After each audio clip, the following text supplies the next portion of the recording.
anuncia. Muito Pablo bom. Sá, Vamos dar início. 40, vamos lá, vamos ver o que nós... Vamos ver se a gente consegue atingir a expectativa. Legal. Pessoal, muito boa noite, né? Faço agora as honrarias da casa de maneira oficial. É um prazer imenso, né? Sempre estar aqui com vocês nos prestigiando, né? Com a honra aí da presença, da atenção de vocês para a nossa live. Hoje a gente vai falar, Renato San vai falar um pouco, como ele já comentou um pouco, né? Sobre o kata da Toyota e um pouco da padronização, né? Trazendo isso um pouco do trabalho padronizado, como isso pode ajudar, né, a implementação do Lean na empresa, como isso acontece dentro da Toyota. A gente ouve no mercado dizer um pouco, né, que isso é um pouco do DNA da Toyota, né? Então, é um pouquinho assim, por que não, né, dizer assim, um pouquinho do DNA, o jeito, o modelo com que eles fazem as coisas. Então, é bastante interessante.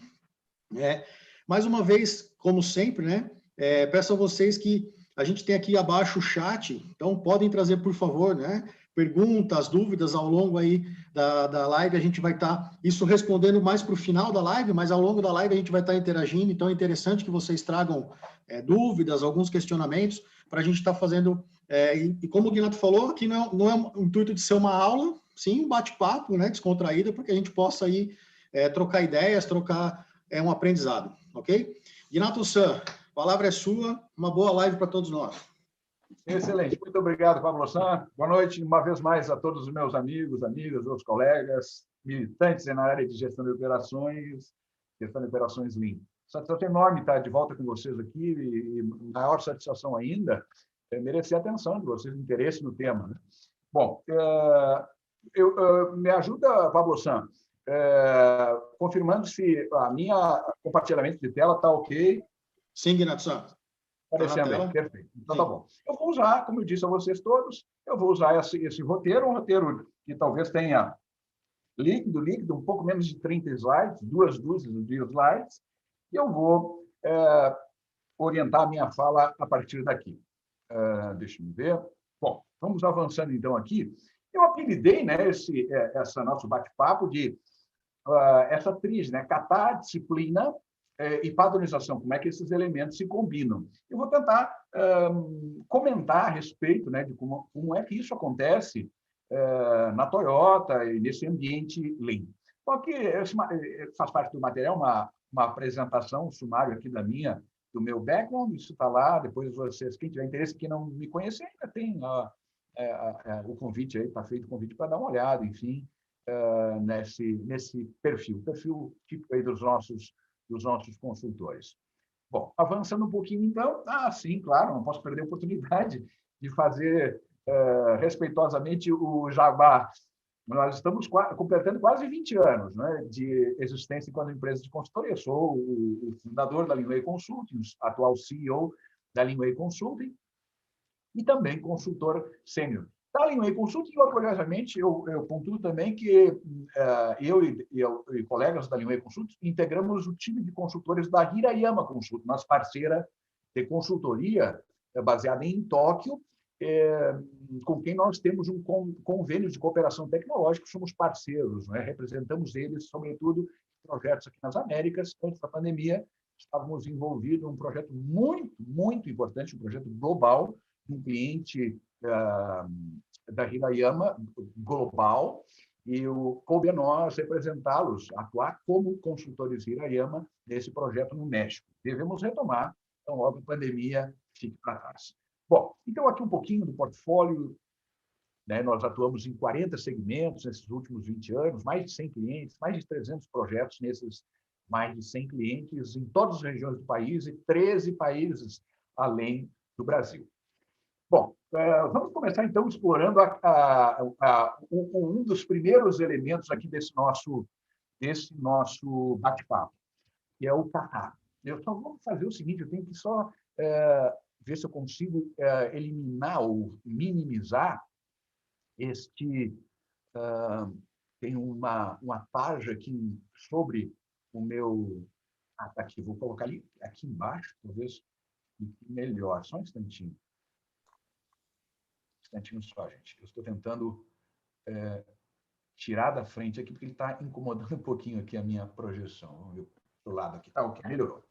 Bom, continua visível, né, Pablo San? Continua compartilhado, né? Ignacio San, continua assim. Qualquer coisa, me prende o grito aí, me dá um alerta aí se eu estiver perdendo. Tranquilo. Ok.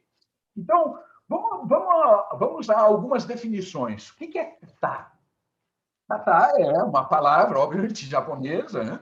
E ela é escrita, curiosamente, com apenas um kanji. Tipicamente, e muito costumeiramente, as palavras, as expressões japonesas são escritas com 2 ou mais caracteres. Poucas são escritas com um caractere apenas. Esse é o caso do kata. Kata está ali, são os 2 kanjis que podem representar kata. O da esquerda é o kanji mais frequentemente utilizado para representar, né, essa expressão, né, o que é o kata. E aí, se nós formos buscar no dicionário da língua japonesa, em bons dicionários da língua japonesa, nós vamos encontrar essas traduções ou sinônimos, né? Modelo, molde, forma, formato, padrão, tipo. Isso tudo vai aparecer. E aí, claro que interessa nós entendemos que o significado original, mas aqui tem, dentro do contexto de gestão de operações, dentro do contexto do Lean System, tem uma conotação toda especial. Eu quero comentar um pouquinho a respeito disso. Mas antes, me permitam ampliar um pouquinho essa definição original, né, de kata como modelo, molde, forma, formato, padrão ou tipo. Dá para dizer que é a forma de executar, a maneira de executar alguma coisa, alguma atividade. Na verdade, nós podemos ainda ampliar um pouquinho mais. E aí é uma liberdade poética que eu tomo. E vocês vão entender por que dessa liberdade, vocês vão entender onde é que ela está calcada. É a melhor maneira conhecida de executar repetitivamente uma determinada atividade, tendo como objetivo um resultado específico. A melhor maneira conhecida de executar repetitivamente determinada atividade com um objetivo bem específico, né, de output, de resultado. Então, essa é começa a se aproximar mais do que a gente quer explorar aqui. Então, interessante, e me permitam lembrar aos amigos, e é provável que todos lembrem-se, né, que eu vivi muitos anos, desde 1994, eu transito pelo Japão. Fui para lá, viver lá 4 anos, em 1994. E permaneci lá por 4 anos, até 98, foi um período em que eu fiz meu doutorado na engenharia de sistema de manufatura. 94, 98, voltei para o Brasil desde então, recorrentemente, todo ano eu estou lá. E nós vamos comentar no finalzinho, todo ano eu estou lá para me reciclar, mas mais do que isso, para conduzir, como Cicerone, as missões técnicas ao Japão. Nós levamos um grupo de executivos, especialistas, interessados, né, em aprender, assim como a gente tem feito, aprender com a origem, né? Com a própria Toyota, com a Hirayama Consulting, com uma série de outras empresas e organizações que são referência para nós. Então, eu ancoro aí muito do que eu vou apresentar para vocês na minha experiência de vida com os katas no Japão. Vocês vão entender qual é a extensão disso. É muito mais do que nós costumamos ver, por exemplo, no clássico livro, hoje já clássico livro do Mike Rother, que já tem 10, 11 anos, vai fazer 11 anos agora. Então, eu vou começar por aí, né? Antes de entrar na especificidade do kata dentro desse contexto, eu vou falar da origem e da amplitude de aplicação do kata, né? Da melhor maneira, a melhor forma conhecida de fazer alguma coisa com um objetivo específico. Então, eu começo por aí, tá, gente? E aí é interessante perceber, gente, eu estou aqui, ó, eu acho que o meu pointer está bailando aqui, dá para perceber, né, Pablo San? Aqui, ó, estou com o pointer aqui, nesse terceiro bullet, né? Então, para cá que eu quero chamar a atenção de vocês, ó. Shikata. Shikata é uma forma um pouco mais polida de falar, né, de fazer referência ao kata.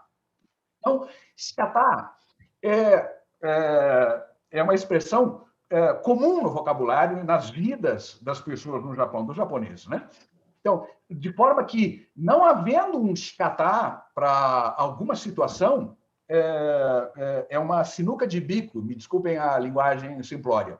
Então, é inimaginável um japonês executar algo ou se empenhar em algo para o qual não haja um shikata.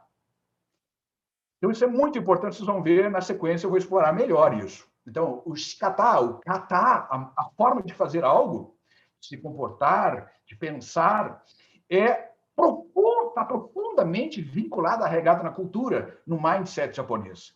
E, obviamente, essa é a origem. Por isso que o Rotary identificou também lá na Toyota, na atuação profissional, né, dos Toyota Members, dos colaboradores Toyota, os katas se manifestando. Né? Mas o kata é algo presente na vida do japonês desde a mais tenra idade, até a morte.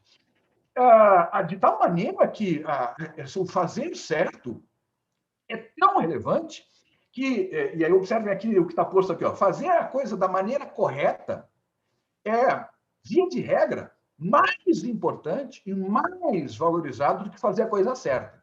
Olhem que interessante. Então, isso dá a preponderância do processo sobre o resultado. Lembram que o sistema atual de produção se apresenta como um modelo de gestão de operações, uma forma de pensar e fazer negócio, que, claro, está preocupada com produzir os melhores resultados. E é por isso que a Toyota é líder nos mercados em que atua. Mas não é resultado a qualquer custo. Por isso que eles se intitulam como uma organização de foco dual. Resultado, sim, mas a partir do processo certo. Então, foco dual porque é processo e resultado. Ou seja, não é resultado a qualquer custo. É antes o processo. E aí vocês estão começando a entender, né? Se o processo é um conjunto, é o arranjo dos recursos para... Só para fechar, todos fecharem, ou por favor, fechem o microfone, porque eu estou sentindo um ruído de fundo e aí eu não consigo me escutar. Então, vejam como é importante o kata para garantir que o processo seja realizado de forma correta. Então, um ditado corrente, né? Só faça isso se for da maneira correta. Olha só que interessante, no último bullet que aparece nesse slide aqui, essa é uma maneira tradicional de avaliar o desempenho de alguém. Primeiro, você avalia a atitude, depois, esforço, e então, resultado. É nessa ordem mesmo. Tanto que, para qualquer japonês, ele vai sempre, quando estiver empenhado num desafio ou na execução de qualquer atividade, sob sua responsabilidade, ele vai sempre colocar três expressões. Ele vai dizer assim, Ishokeme. Ishokeme. Ou seja, é a atitude de foco. Ele está dizendo, e isso é corrente no vocabulário, no dia a dia. Ishokeme. Yarimasu. Ishokeme yarimasu. Vou fazer focadamente. E Ishokeme gambarimasu. É o segundo aspecto, esforço. Ou seja, gambarimasu quer dizer dar o máximo de si. É um corrente, é uma expressão corrente no mindset e no vocabulário dos japoneses. Então, ishokeme gambarimasu. E aí sim, resultado. Eu consegui, eu fiz, eu atingi, eu obtive. Mas é nesta ordem. Você está entendendo que isso é a revelação do mind? A expressão verbal é a revelação do mindset, do kata sendo aplicado. Então, é super profundo isso, gente. Tão profundo que eu, na sequência, vou explorar melhor. Mas é claro que a gente, quando fala de kata, associa muito, né? O kata das artes marciais, né? De todas as artes marciais. As artes marciais japonesas, todas elas se servem dos katas. E não podia ser diferente, porque tudo no Japão se serve de katas. A arte marcial, as artes marciais, da mesma forma. E, classicamente, uma que nos chega com muita frequência, né, reconhecidamente por nós aqui ocidentais, são os katas do karatê, uma das artes marciais clássicas japonesas. Aqui eu estou vendo essa foto, aqui nos meus bons tempos. Esse aqui é um dojo, quase 10 anos atrás, uma das minhas aterrissagens, né, na missão técnica, e eu estou aqui posando ao lado, né, no dojo Kenwakai, que eu frequentei, eu fui praticante de karatê, hoje eu estou aposentado. Mas aqui estou eu, em 2012, numa dessas idas à missão técnica ao Japão, ladeado aqui pelo Yamada Sensei, sexto dan, né, do Karatê Shitoryu, e o Old Sensei, quarto dan. Eu, pobre de mim, um reles aprendiz primeiro dan. Perdão, sim? Só um ponto. Não sei se todos estão vendo, eu acredito que o slide não mudou. Ah, é? Vamos ver. Eu passei para cá, para esse aqui. Está aparecendo agora? Pablo-san. Creio que não, ainda está no slide do kata da escrita. ele não Sensei, não mudou mesmo. O slide não mudou, não. Obrigado, Barbosa. Obrigado que você me chamou a atenção. Eu vou fazer o seguinte, eu estou indo e voltando. Se persistir aqui, eu vou parar o compartilhamento e vou, uma vez mais, ativar. Vamos ver. Tá transitando? Estou transitando pelos slides. Não? Está travado? Então, eu vou sair. Eu vou sair, vou parar o compartilhamento. Deixa eu ver. Vamos ver. Aqui. Vamos ver se eu consigo agora. E agora, Paulo San? Agora sim, Renato. Agora está isso, sim. Vocês me acompanharam até aqui, né? Isso. Pode mudar para o próximo. Eu estava aqui, crente que a turma estava me acompanhando, eu estava aqui, ó, nesse slide aqui, gente, falando, né, como é que se define kata no karatê, uma das artes marciais, né? Então, vamos definir o que é kata nesse contexto. Vocês vão ver que tem muita similaridade com a definição que nos interessa explorar. Olha, então, nas artes marciais, no karatê em particular, e eu falo com conhecimento de causa, eu falava, vocês me escutaram, não viram a foto, né? Mas estou eu aqui posando numa das minhas aterrissagens lá no dojo Kenwakai, onde eu pratiquei karatê durante anos lá no Japão. E aí eu estava comentando, Yamada Sensei, ou Uchi Sensei, os meus senseis, né? Numa dessas minhas aterrissagens, isso foi em 2012, 9 anos atrás. Então, o que é o kata na arte marcial? É uma simulação de combate.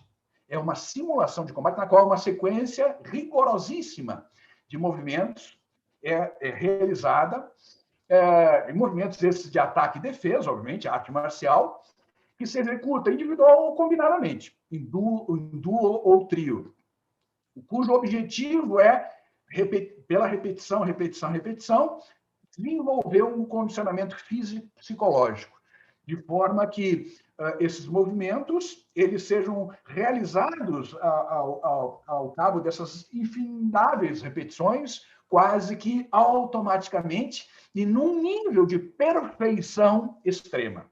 Então, essa é a definição do kata nas artes marciais. E aí, como eu comentei, com algum conhecimento de causa também aí, eu falo pelas minhas experiências lá, né, como praticante de karatê lá no Japão. Aqui eu queria trazer para vocês aqui essa contribuição bem bacana. E eu tive muita sorte aqui, ó. Gente, antes de ir para o Japão em 94, eu sabia, claro, que eu havia ganho a bolsa do Ministério da Ciência, Cultura e Tecnologia do Japão, a bolsa do Nonbu Gakusho, para poder estar lá, ficar lá 4 anos. E aí eu comecei a pesquisar com mais rigor, né, o que eu ia encontrar por lá. E eu encontrei esse livro, O Fator Kata, publicado em 1990.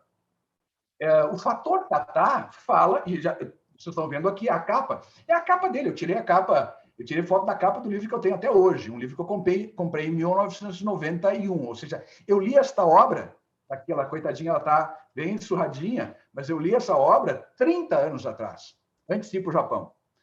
Eu queria saber o que é, né? O que é relevante no Japão, entre outras coisas, e eu descobri que o kata era algo bem importante. E eu não vou, obviamente, discorrer sobre essa obra, mas recomendo. Né? The Boy Lafayette Dement, ele é um jornalista, historiador, ele é mais do que isso, um aventureiro, e é um estudioso de cultura, sobretudo cultura oriental, cultura japonesa. Escreveu dezenas de livros, esse foi um deles, e ele infelizmente faleceu há 4 anos, mas deixou esse legado. Então, quem tiver interesse em conhecer mais do kata, para contextualizar o que a gente vai ver na sequência do kata da Toyota, leia este livro. É um livro fácil de ler, uma leitura agradabilíssima, bem compacto, vale muito a pena, recomendo. E eu tenho absoluta convicção que se encontra, eu pesquisei na Amazon, tem por aí. Então, olhem só, vocês estão vendo essa lista aqui, gente? Esses vocês estão vendo o primeiro título, né, do que eu emprestei a esse slide aqui, que é o kata. Na verdade, são centenas a cada situação, na verdade, um ou até mais kata aplicável a cada situação. Essa listinha é uma lista pequena, reduzida, só para dar um exemplo, que, afinal de contas, são centenas de katas existentes e aplicáveis. Para vocês terem uma noção de alguns deles, eu, obviamente, vou só passar e um ou outro eu vou comentar o que é. Estão vendo aqui, ó, Kangai Kata é a forma de pensar. Kangai é pensar,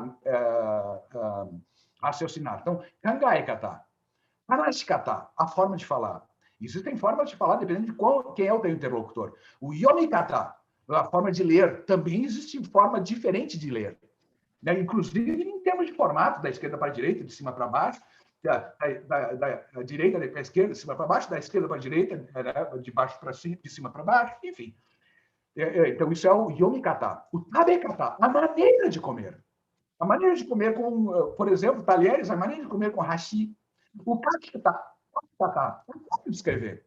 O ikata, forma de viver. O shigoto no shikata, a maneira de trabalhar. O demo no kakekata, como é que eu atendo o telefone? Como é que eu respondo ao telefone? Que linguagem eu uso? O aisatsu no shikata, a forma de saudar, a forma de visitar um fornecedor, um cliente. O tanomikata, a forma de pedir favor. E aí, uma série de outros, também uma série de outros. Kata da escuso, kata do chá, da reverência, da higiene pessoal, da troca de cartões. Eu tenho a absoluta convicção de que quem me conhece já me viu, né? Trocando cartões, oferecendo o meu cartão e trocando cartão, recebendo cartão. E aí, eu estou pegando um cartão meu aqui.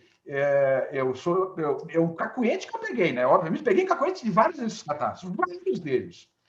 Eu usei intensivamente, eu me adaptei intensivamente, profundamente a isso durante 4 anos, e há 30 anos que eu vou para lá, então quando chego lá, eu incorporo os catás. E aí, o catá do Messi é muito importante, né? Eu, por exemplo, tradicionalmente, eu ofereço com as 2 mãos nas pontas, né? Tem todo um procedimento para isso. E não é à toa, é uma coisa assim, impressionantemente detalhada com o seu papel. Enfim, tem uma série de catás aqui, eu vou comentar, me permitam comentar bem rapidamente um ou outro. Eu vou chamar atenção para isso aqui, catá da higiene pessoal. Como é que se toma banho? Como é que se faz o asseio? Deixa eu lembrar, essa história para alguns já é familiar, eu comentei. Vou tentar abreviar. Eu estava aguardando minha esposa à época, quando lá residia, na saída do trabalho dela. Ela trabalhava numa loja de produtos importados, né, do Brasil para a comunidade estrangeira que lá vivia. E enquanto eu guardava, ao lado da loja tinha uma escola infantil. E essa escola, o muro era uma grade que se via para dentro do pátio. E eu fiquei observando os meninos pequenininhos, de, sei lá, 5 anos, 4, 5 anos, algo assim. Talvez algo como o jardim de infância seria aqui, talvez, né? E aí eu vi eles tomando forma, as professoras orientando para eles tomarem conta do pátio, uma turma grande, tomarem conta do pátio ordeiramente, ou seja, né, aquela cobertura, né, e distância do quem está à frente, distância lateral, então se postaram. E cada um deles levava um baldinho pequenininho assim. E aí eu fiquei curioso, o que eles vão fazer ali agora, né? Com esses instrumentos do baldinho. E aí a professora, a instrutora lá na frente, e aí ajudada por diversas outras, ela dava uma instrução assim, eu vou abreviar, claro, né? Agora, com a mão direita, levanta a mão direita, todos, aí levanta a mão direita. Agora com a mão direita, baixa até o baldinho, apanha a toalhinha, apanha a toalha, puxa a toalha. Assim, agora com a outra mão, pega a toalhinha e deixa cair uma ponta, pega essa ponta, deixa pendurar. Isso tem que repetir. Aí, o que vai acontecer ali? Aí, ok, agora balança, para trás, joga para trás. Agora com o outro braço, tenta apanhar aqui a outra ponta. Você entendeu o que estava acontecendo? E agora, 1, 2, 3, 4, 1, 2, agora joga para frente, troca de mão, de novo joga. 1, 2, você está entendendo? O catado, asseio, o banho. O banho antes de entrar por furor. O banho antes de entrar por furor, esse é o catá. Ela estava ensinando para crianças de 4, 5 anos um dos catás importantes para a vida deles. O catá do asseio, de tomar banho, antes de entrar por furor. O banho, né, o asseio se faz de fato antes do furô. O furô não é para tomar banho, o furô é para relaxar. Não se toma banho dentro do furô, né? Se toma banho fora, num banquinho ao lado do furô, né? Com uma ducha, assim, né? Que você senta e passa a ducha, e esse paninho, você faz com paninho, né? Com baldinho, enfim. Vocês não entenderam? Só para ficar nesse. Mas é uma coisa impressionante o que a gente tem de catás importantes. Né, para a vida do japonês lá. E claro que para a vida do estrangeiro isso lá chega. Né? Por exemplo, essa questão do kata para eles é tão central que uma possível situação de desconforto é quando o japonês tem que lidar com um gaijin, com um estrangeiro. E aí tem kata para lidar com o estrangeiro, tem que estar para negociar com o estrangeiro, tem que estar para lidar com o estrangeiro em ambiente social, tem que estar para tudo com o estrangeiro. Porque ele sabe que o estrangeiro não usa kata, e mesmo que usasse, é um kata provavelmente muito diferente do kata deles, não reconheceria o kata japonês. Então, é uma situação bastante estressante quando não há um kata. Vocês estão vendo aqui nessa lista aqui, né? A coluna da direita aparece lá embaixo. E olha só, está aparecendo ali, né? Kata para lidar com gaijins. Deixa eu só dar um clique aqui e ver se eu consigo... Opa! Deixa eu só dar um clique aqui para ver se eu consigo tirar uma tarja que está me incomodando aqui. Um instantinho só. Bom, e aí, vocês estão vendo ali, kata para lidar com gaijins, né?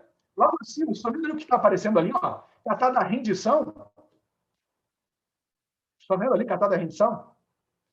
Isso que estão vendo ali, ó, isso foi dito e reconhecido pelos generais, pelos comandantes japoneses, quando o Japão foi derrotado na Segunda Guerra.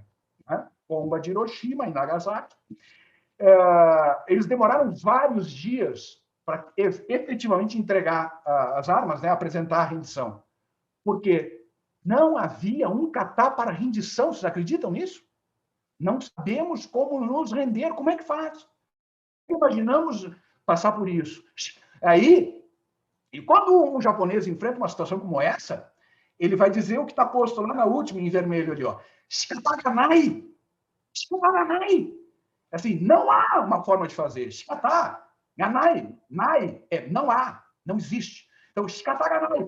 Você quer colocar um japonês uma situação bastante complicada, sobretudo quando está lidando com o estrangeiro, ele vai pôr ele numa situação que ele nunca enfrentou e para o qual ele não sabe como fazer. Ele vai dizer, isso aí eu não estou entendendo, não sei, não há como fazer. Desista. Entenderam? Essa é muito importante para eles, né? Haver um kata. O japonês não faz, não improvisa. Ele busca identificar qual kata aplicável naquela situação. Então, isso aqui é uma lista de, talvez tenha aí uns 30, 40 katas, que são katas correntes, gente. Seguramente desses katas que estão vendo aí, listados, são uma pequena fração, claro, né? Eu falei que tem centenas, pelo menos metade deles eu me submetia todos os dias. Senão você não sobrevive, né? Você cria, desgasta-se e provoca desgaste, né? Você está entendendo onde é que isso, como é profundo isso? Não é só o kata de como ensinar a melhoria, como treinar. Não é isso. É muito mais profundo, mas muito mais. Bom, e agora vamos desembocar onde interessa, né? O kata aplicado pela Toyota. Então, dentro desse contexto, é aquilo que eu mostrei. A origem é aquela, né? Kata, nesse contexto, significa um meio de manter os pensamentos e as ações em sincronia com condições dinâmicas imprevisíveis. Essa é uma definição que o Rother achou aplicável dentro desse contexto. Né? E aí ele identificou, ele estava buscando entender a forma como, ou melhor, entender o arcabouço, o que sustenta os métodos de gestão da Toyota, o que está por trás, né? O que está vinculado àquilo que nós chamamos de o DNA da Toyota, que outros pesquisadores também foram identificar e reconheceram. Né? Então, ele identificou, tem uma forma ali, um padrão, uma forma de realizar atividades gerenciais importantes. E aí ele identificou que existia, e existe de fato, uma forma, né, de promover melhorias, conduzir melhorias, e uma forma de ensinar o seu orientando, o seu pupilo. Mas assim, É verdade, ele tem razão, o Rother tem razão, mas não é surpresa, porque o papai está presente em tudo, gente, em tudo. A ponto de, por exemplo, as organizações de Toyota não é diferente, quando contrata, por exemplo, um novo entrante, um novo engenheiro para fazer carreira na Toyota, e ensina vários katas importantes que ele sabe, que a Toyota reconhece que dentro da universidade ele não aprendeu. Por exemplo, o correto kata para mesura, o correto kata para entregar, fazer troca de mês, né, de cartão de visita, ele não sabe. O correto kata, ele aprende isso em cartilha. Faz treinamento no dojo. No dojo faz treinamento de como entregar o mês, o cartão, de como fazer mesura, reverência. E essa inclinação, dependendo de com quem você fala, vai ser assim, essa é a relação. Essa relação é muito importante. Quem é que dobra-se, né, reverencia mais inclinadamente? Vocês acreditam que algumas organizações chegam a estabelecer um padrão? É um template, como se fosse isso aqui, ó. Algo assim, na frente do aprendiz, em qual ele tem que dobrar o corpo e aí aprender qual é a inclinação correta. Você está entendendo? Qual é a preocupação com o kata? Porque mal executado pode destruir uma relação. E o ambiente, né? De harmonia, porque o kata está vinculado à preocupação com a harmonia entre as partes. A harmonia do todo. Então, esse é o sentido, essa é a razão por que kata existe para tudo. Ok? E aí, Rother identificou esses dois katas, o kata da melhoria e o kata de treinamento, né, de desenvolver pessoas, o kata do coaching. Né? Então, vamos falar desses dois katas, o kata da melhoria e o kata do coaching. Vamos avançar aqui, deixa eu ver, aqui no próximo slide. Deixa eu só fazer um parênteses aqui. Está fazendo sentido? Pablo, você me ajuda aí? Será que o pessoal está me acompanhando? Sim, Renato. Dá uma provocada aí na turma, aí, me dá um feedback aí, né? Porque eu sinceramente, se a gente quiser detalhar as questões vinculadas especificamente ao kata, né? Os dois katas, esses dois são dezenas, centenas de kata dentro da Toyota. Esses dois são relevantes. Aí, então, eu recomendo leiam o livro, né? Leiam um livro que aí tem detalhes, enfim. Eu estou dando um overview e contextualizando isso aqui em algo muito mais simples, né? Que é o fator kata, que vale para tudo, vale sempre para tudo, né? Então, é basicamente isso. Eu não estou olhando, né, para o chat, mas tomara que o pessoal esteja se manifestando aí você vai trazendo para mim, tá, Pablo San? Me dando os retornos. Sim, Renato. Aqui eu falei, extraí aqui do Pablo, está aqui, muito obrigado. Eu extraí uma das tuas lâminas, né? É a representação do kata da melhoria. É um kata ele pode ser resumido em 4 passos que são repetidos de forma cíclica. Então, começa com a compreensão de qual é o desafio, qual é a direção. Tipicamente, isso está vinculado ao norte verdadeiro, né? Daquela organização, daquela planta, daquele negócio. Então, qual é o norte verdadeiro? Tipicamente, também o roxinho se encarrega disso, né? De apresentar o norte verdadeiro e promover o desdobramento desse norte verdadeiro até o nível do Gemba, né? Então, é isso que a gente tem que olhar. Qual é o norte verdadeiro? E aí, onde eu estou inserido, onde eu, profissional, estou inserido, onde o meu grupo, meu time está inserido, na minha célula, na minha linha, o que quer que seja, meu departamento está inserido, qual é o meu papel aqui para cumprir com essa, né, para sustentar esse norte, esse desafio. Deixa eu só colocar aqui um pouquinho. Desculpa. Então, é parte daí. E aí, tendo essa noção, né, de qual é a direção. Porque a ideia é claro que eu posso fazer melhoria, mas para onde eu quero ir? O que é relevante? Qual é a direção?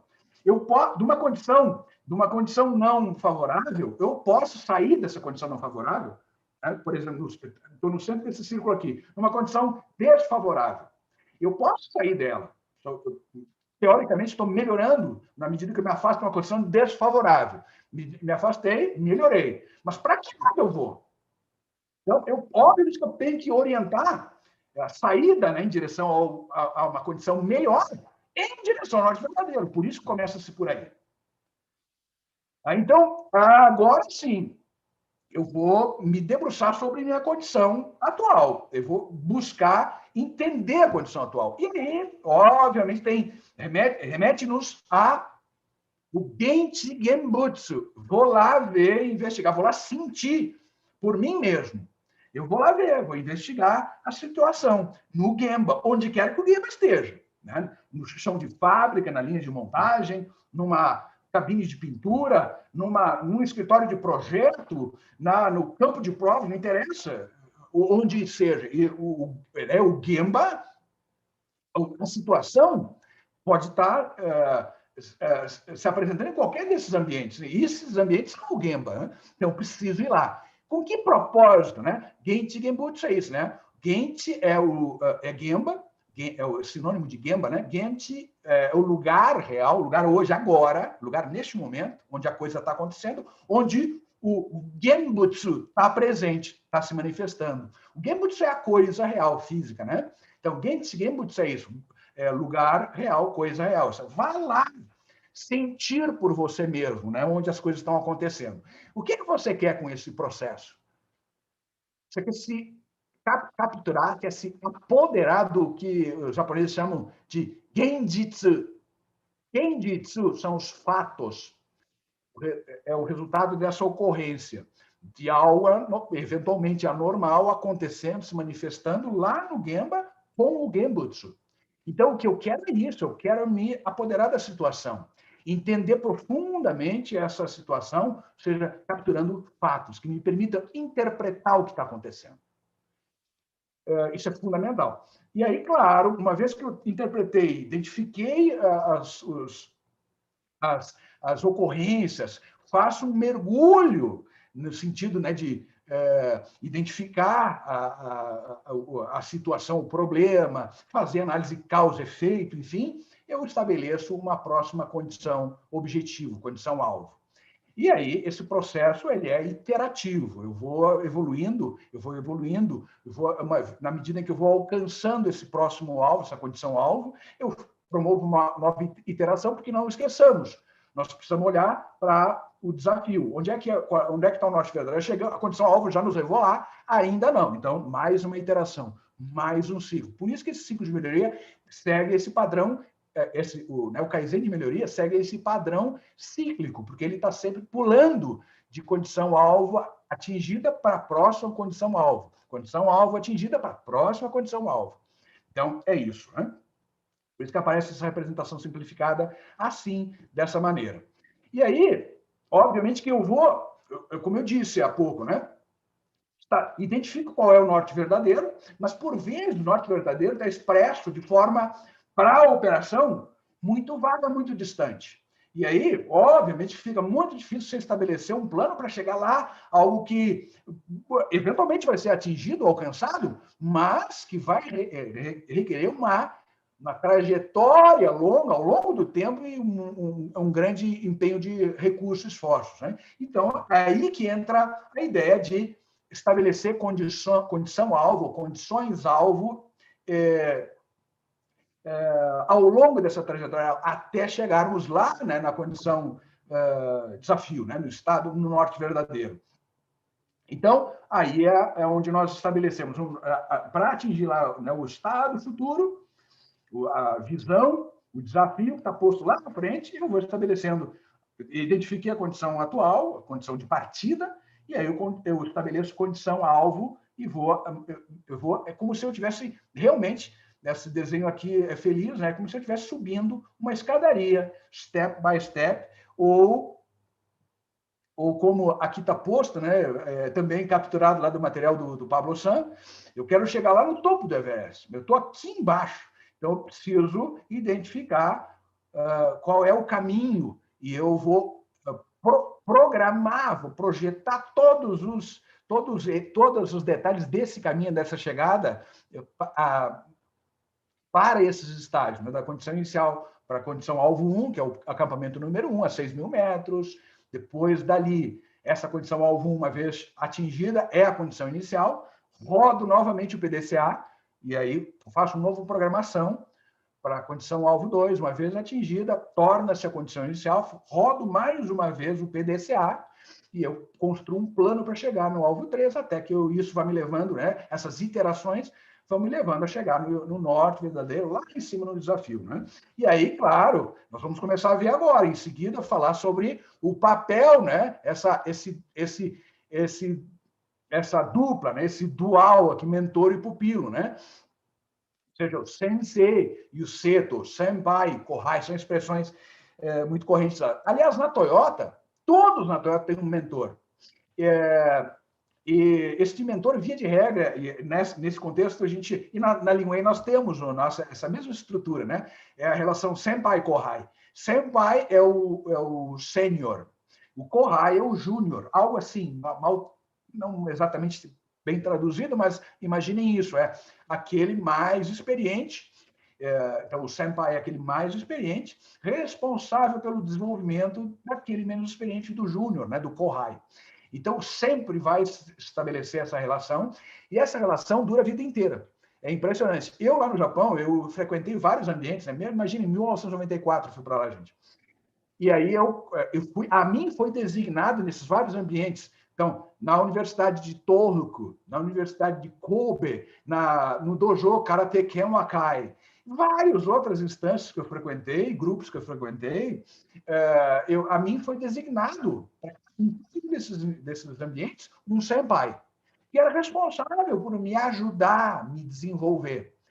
E é para a vida inteira, gente, porque assim, ainda hoje, esses senpais são tratados por mim como meus senpais. Toda vez que eu vou para o Japão, eu aviso de antemão os meus senpais que eu devo ir ao Japão, e eles fazem um esforço brutal para me receber. Não só me receber, me ajudar no que estiver ao alcance de fazer.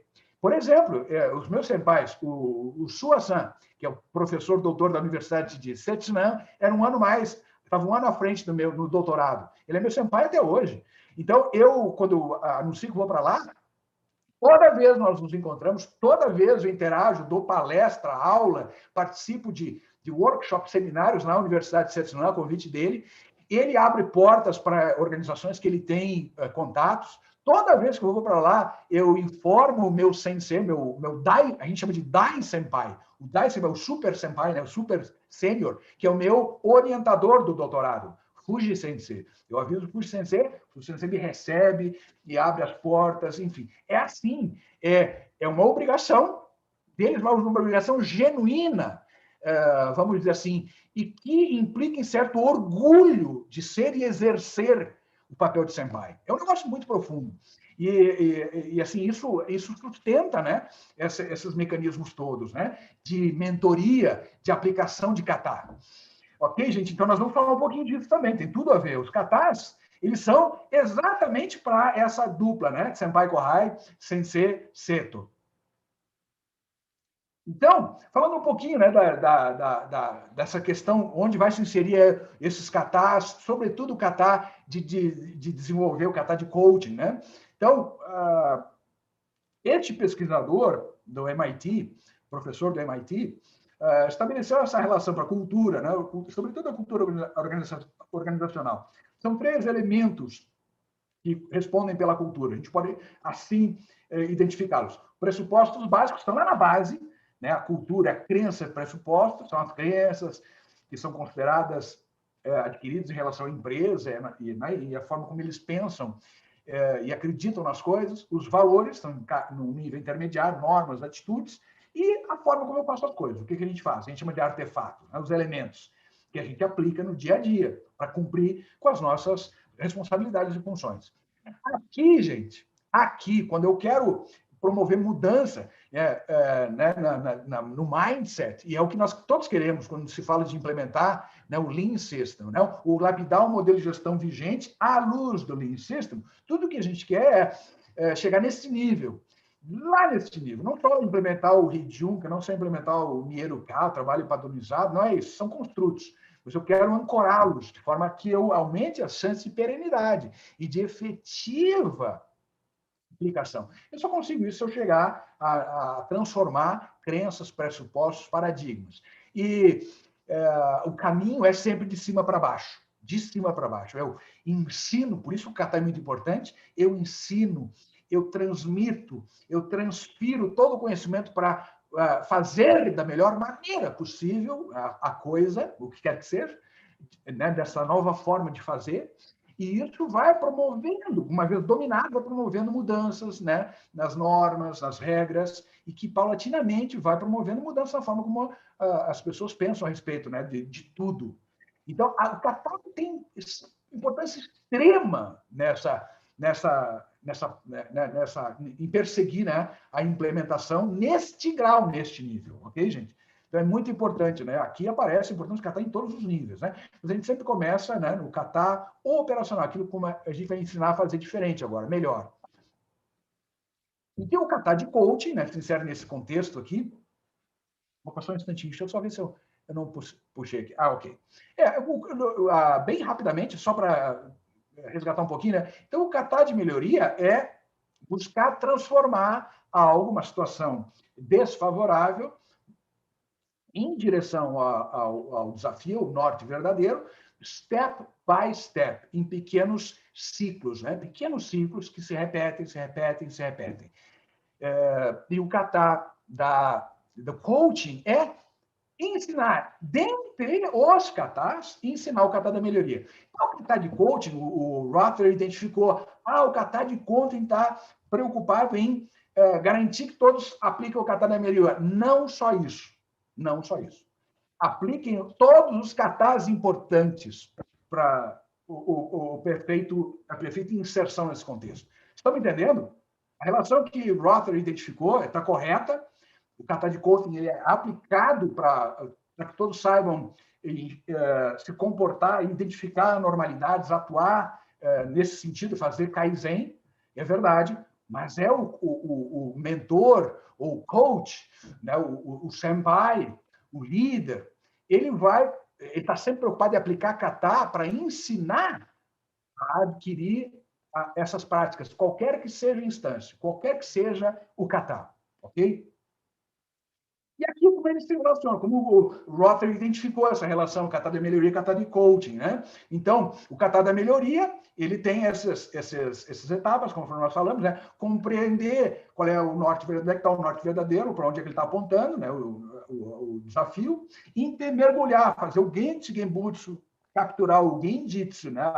Os fatos, para entender a situação, e aí poder fazer uma análise, né? De causa e efeito, eventualmente identificando, né, a origem dessa normalidade, desse desvio, e aí propondo um plano de ação para neutralizar, e aí estabeleço a condição-alvo, e recorrentemente, a partir dessa iteração, eu vou avançando em direção a essa condição-alvo. Isso é de melhoria, posto de forma simples. E eu vou mostrar para vocês como é que isso, na prática, qual é o instrumento que a gente usa, né? E aí, ao longo desse processo, o coach, né, o líder, numa posição de gerente, por exemplo, apenas um exemplo, né? O mentor, o coach, o líder, por vezes o senpai, o sênior, vai orientar a aplicação, né, desse passo a passo, o aprendiz. Né? Então, isso é o kata de coach, para ele planejar a mudança e aplicar o conjunto de ações necessárias para mudar de patamar. Então, o kata de coaching, ele está aplicado para propor a mudança. Planeje e propõe a mudança. E agora, aplique. Então, são dois momentos que estão aqui representados, ok? O kata de coaching é isso, né? É ajudar a ensinar como é que se planeja uma mudança, né, com esse rigor, e como é que se executa, como é que se aplica essa mudança. É basicamente isso. E está aqui, gente. Em outras lives eu tenho comentado, e a gente explora bastante, né? Esse elemento, aliás, é um elemento corrente nosso uso, né? Que é o A3, a mentalidade A3. Aí, claro, eu vou fazer referência a um outro. Eu estou olhando aqui para o lado, porque eu ver se eu consigo achar ele aqui. Está aqui, ó. Tem vários. Desculpa, eu estou me levantando aqui só para pegar da prateleira aqui. Tem vários referências boas, né? Uma delas é esse aqui, né? O livro-texto do A3, do Daniel Matthews, é bom. Mas esse aqui é muito bom, se você quer dominar com muita profundidade o que está por trás da mentalidade A3, o pensamento A3, leiam esse aqui, Entendendo o Pensamento A3, que é do Liker. Desculpe, do Sobek Smalley. Sobek Smalley são dois gurus, né, praticantes, né, da Lean System nos Estados Unidos. Sobek Smalley.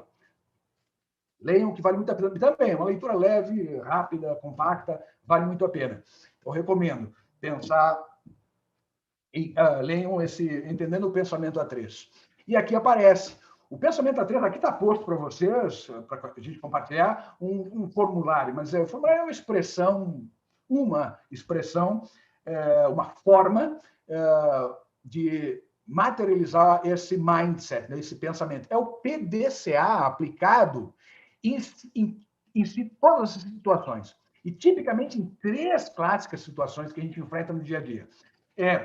Primeira situação, a menos frequente, é quando eu tenho que apenas retratar, dar conta de um status, uma condição. A gente chama de o A3 de condição, o A3 de situação, o A3 de status. Então, A3 de status é o PDCA aplicado para apresentar o status, prestar contas, né? Dizer, ó, está assim, fizemos isso, está assim. O outro A3 é o A3 de solução de problema.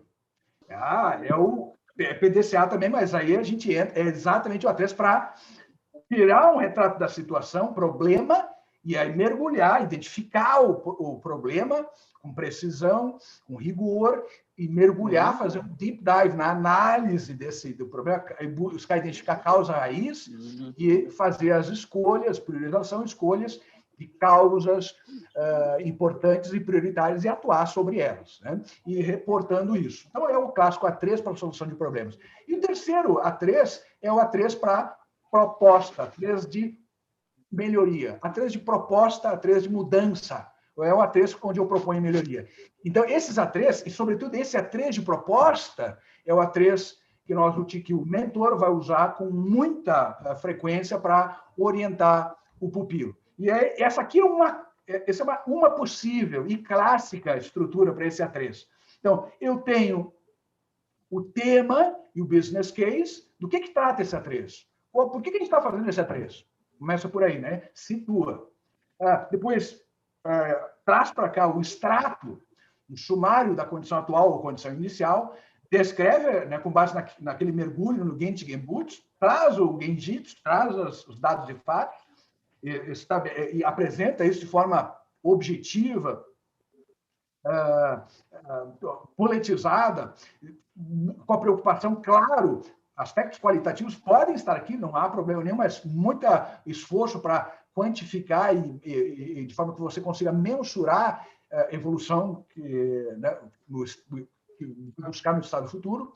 A condição-alvo, ou seja, condição atual, a condição objetivo, condição-alvo, o plano de ação para levar essa condição atual para essa condição objetivo, atingindo as metas, e aí descrevendo é um plano de ação clássico, né, com a rigorosa, de acordo, obviamente, com a aplicação rigorosa do PDCA. E aí, claro, o bloco de métricas, os indicadores, sendo muito preciso, aumentar o indicador tal em tantos por cento, de X para Y, reduzir o indicador tal em tanto por cento, de Z para W, e aí vai. E o bloco assinatura, e é um ritual, é um rito de validação,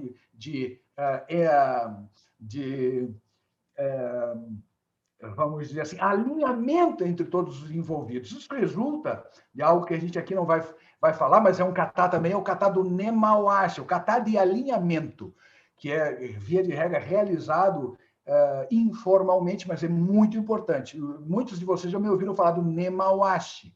O Nemawashi é um kata muito importante. Dentro da Lean Way, esse é um kata que a gente usa com muita frequência. E a gente sempre pergunta um para o outro, então tá, vamos avançar com aquele projeto, já fez o Nemawashi com fulano, o Nemawashi envolveu o ciclano. O Nemawashi é um alinhamento informal muito importante, no qual nós cooptamos, envolvemos, ganhamos inputs importantes, entendimento, fazemos concessões, e a decisão propriamente dita já está tomada nessa instância. Né? Então, é muito importante.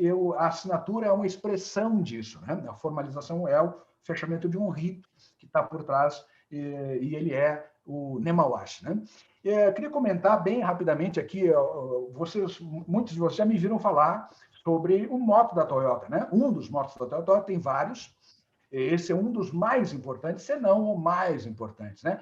O mais importante. Monodzukuri wa hitozukuri desu. Monodzukuri wa hitozukuri desu. Eu vou lá direto para a última frase que está posta aqui, que é a tradução apropriada. Né? Desenvolver pessoas que produzam coisas. Desenvolver pessoas que produzam coisas com maestria.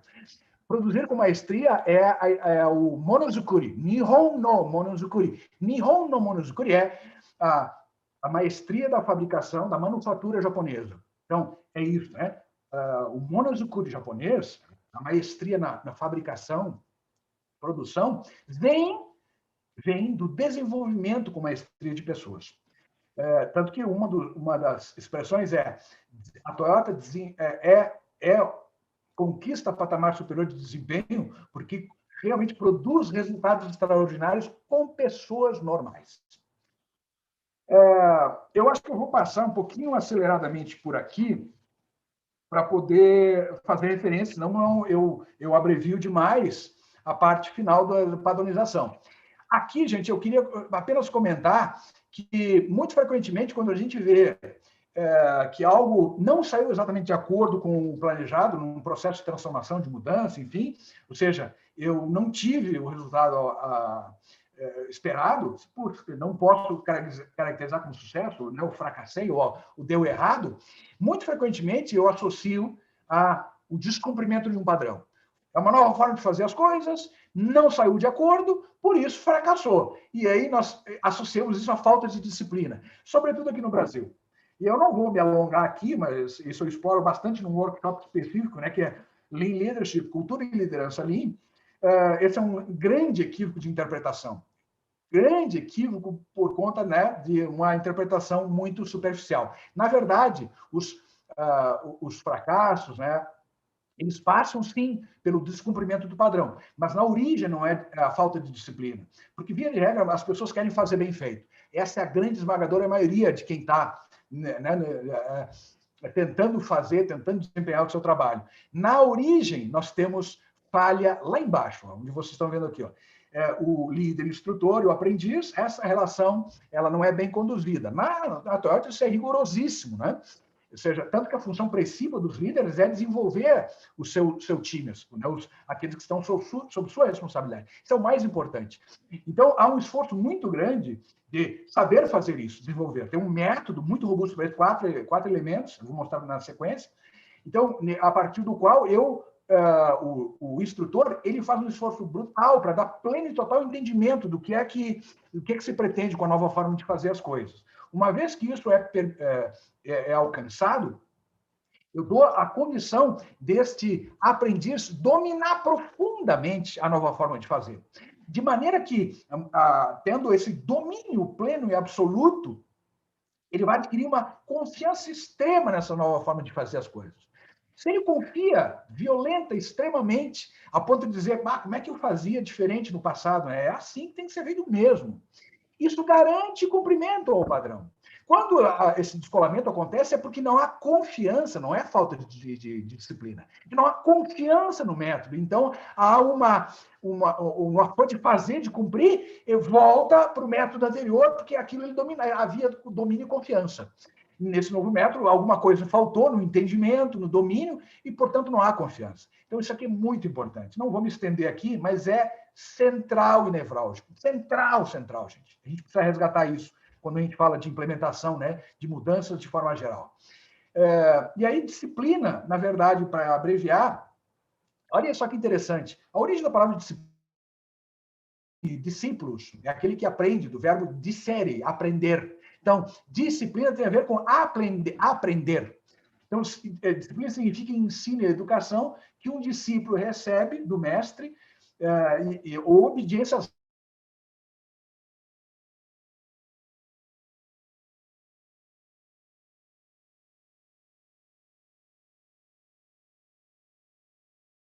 receber a instrução. Então, a disciplina ela é importante para o aprendiz, o discípulo, entender e abrir-se integralmente para os ensinamentos. Então, e aí passa por uma abordagem, né, de método de ensino-aprendizagem, Shuhari. Shuhari é esse mindset que se pretende imprimir antes, se faz uma preparação para isso, né, para permitir que o aprendiz esteja em condição, disciplinadamente em condição de absorver, ou seja, humildade. Partindo do princípio que o mestre, o sensei, está na melhor das condições, no melhor dos espíritos para ensiná-lo. E aí sim, uma vez cumprindo exaustiva e repetidamente, né, o que está sendo instruído, ele pouco a pouco vai dominando e quebrando as regras. E aí o que passa a valer são já o domínio que ele tem do que está por trás, das técnicas. E aí lá na frente, no estágio IRI, ele já está, como resultado do kata, ele já está automaticamente, sem pensar, executando essas atividades, a ponto de se descolar e dizer, cara, agora eu posso pensar no Kaizen. Agora ele consegue enxergar a amplitude das coisas, pensar por que dá para fazer diferente, mas mais do que isso, por que fazer isso? Por que não fazer antes? Por que não suprimir, né, aquela prática, né, de eliminar, combinar, reduzir, simplificar? Então, é isso. Então, o Kaizen tem que passar pelo Shuhari. Kaizen, ele aparece lá no Ri, no estágio Ri. Não adianta se você não domina, se não entende, se não entendeu, né, o propósito, querer promover mudança de algo que você não dominou ainda. Então, é muito importante. Kaizen passa por isso, né, pelo Shuhari. E aí, gente, para cumprir essa função, né, o líder cumprir a função de desenvolver a sua equipe, ele precisa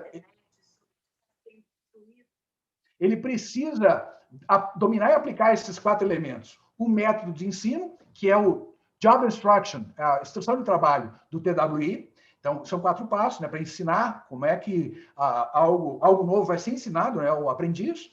Uma fração daquilo que vai ser ensinado offline no dojo, e uma fração daquilo que pode e deve ser ensinado no exercício da sua função no on-the-job training. Mas só depois ele ter entendido e dominado no dojo. Aí sim eu vou para o on-the-job training. E, obviamente, o 4º elemento, não menos importante, é central, é o líder, neste papel de treinador e instrutor. Isso é bem importante.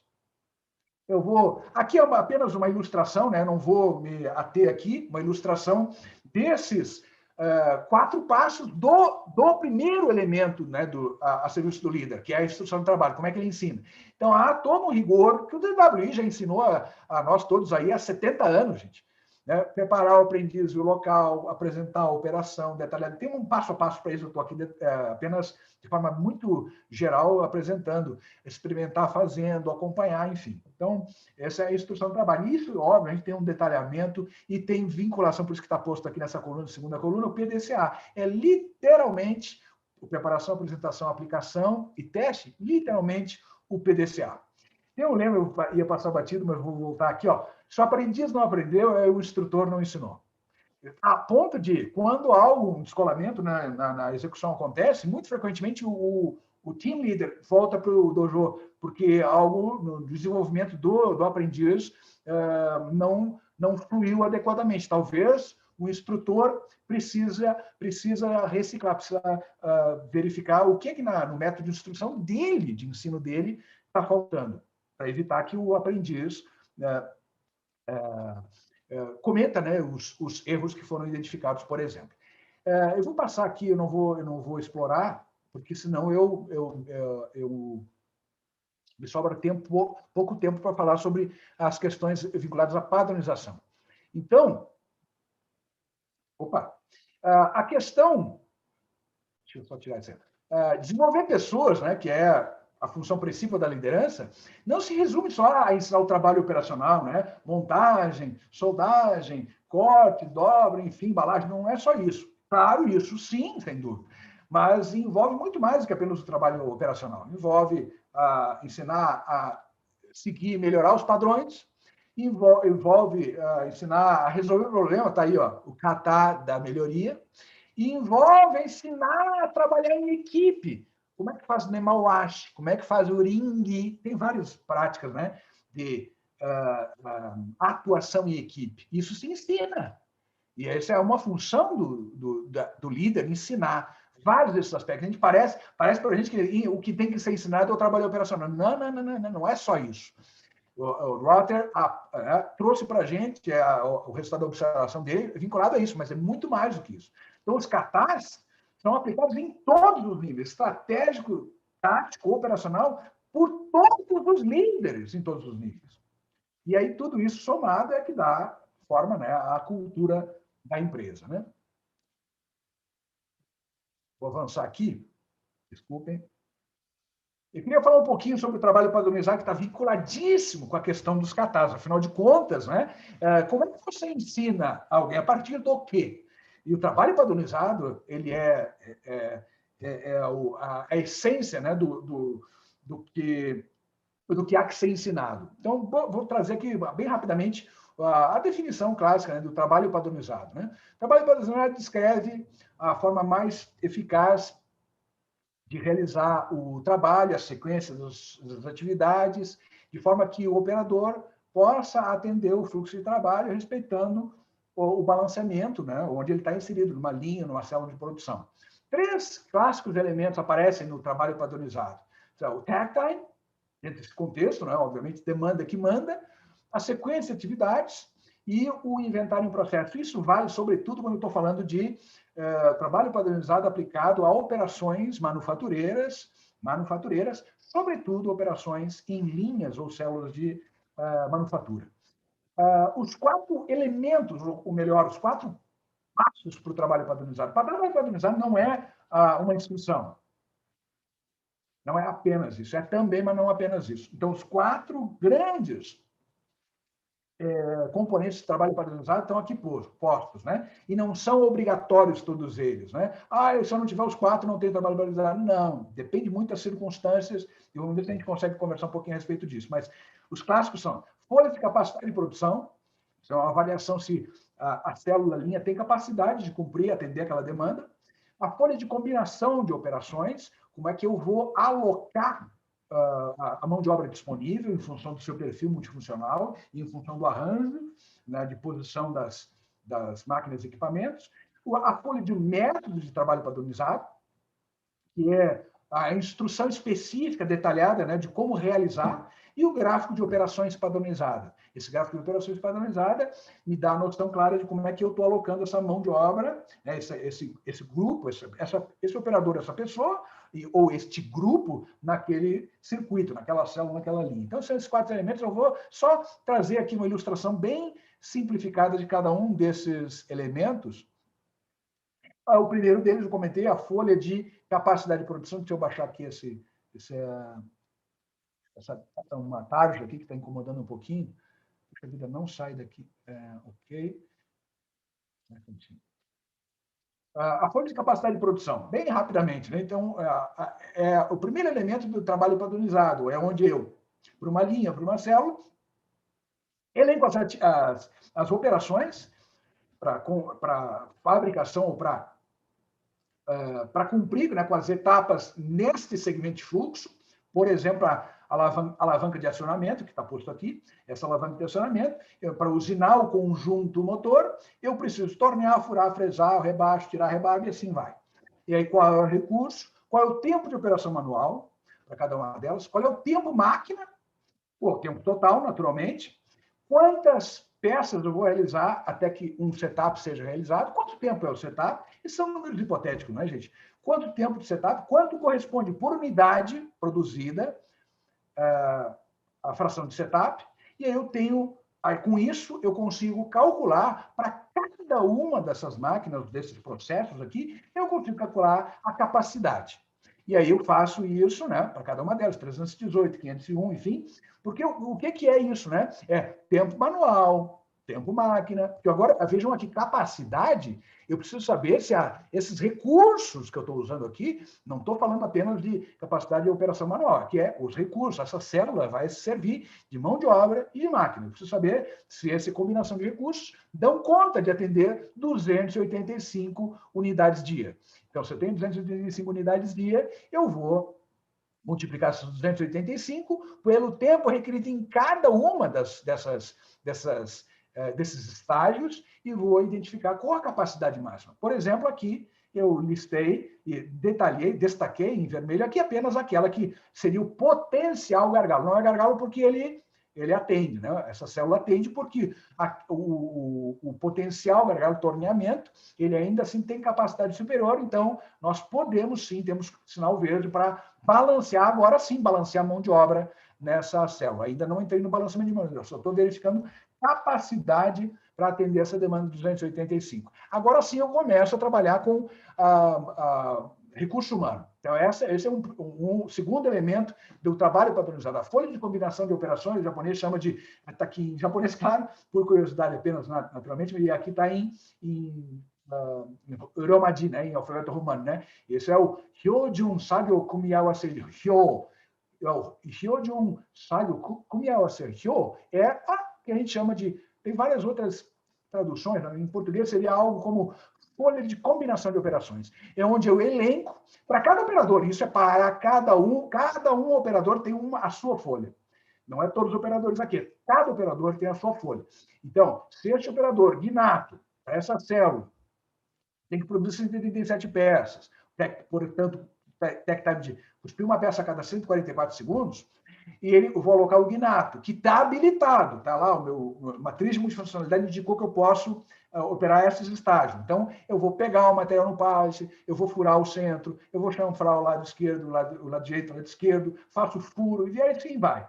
Então, o tempo de operação manual, o tempo máquina e o tempo de deslocamento entre estágios. Aqui eu estou falando de alocação dessa mão de obra, do Ginato, nessa linha ou nessa célula. Então, aqui eu vou representar, essa aqui é a linha de tempo, né? Marco, tem um passo a passo, não vou entrar nesse detalhe do passo a passo, né? Para construir a folha de combinação de operações, tem um passo a passo, um deles eu marco nessa linha aqui, isso aqui é a linha de tempo, né? Eu marco aqui nessa posição os 144 segundos, e aí eu vou retratando, pegar a peça, o material no pallet, é 1 segundo para pegar no pallet, então eu marco aqui 1 segundo, nessa linha de tempo, né? Aí, eu só pego, não tem tempo mais, só estou pegando manualmente. Mas aí agora eu vou lá até o CD300, a furadeira. Vou lá e isso demora 3 segundos. Eu marco aqui, 3 segundos me deslocando. Então, aqui, ó, tá aqui a legenda está aqui, ó. Operação manual, linha cheia, o tempo máquina é uma linha tracejada, o deslocamento é a linha zigue-zague, e espera essa seta, né, de dupla ponta. E aí, então, eu vou marcando. O que eu pretendo, desde que que esse operador seja multifuncional, possa realizar essas atividades, eu vou encher. Isso aqui é uma expressão do Yamazumi-Hyo. Yamazumi-Hyo é um gráfico de GBO, gráfico de balanceamento de operações. Só que aqui eu estou olhando para uma coluna de um operador. Então, aqui não aparece no detalhe aquela coluna. O que compõe a coluna no gráfico de balanceamento, que aparece, né, várias colunas, cada uma coluna pertencente, né, à carga de trabalho de um operador. Aqui é um detalhamento dessa coluna. E aqui é que eu consigo enxergar as oportunidades, faço um detalhamento de quem eu vou alocar, qual estágio de sequência. Essa foi a sequência. E aqui não deu para alocar mais nenhuma operação. Então, ele volta para a primeira operação para cumprir um novo ciclo, e assim vai. E aí, o que eu consigo enxergar aqui? Eu consigo enxergar aqui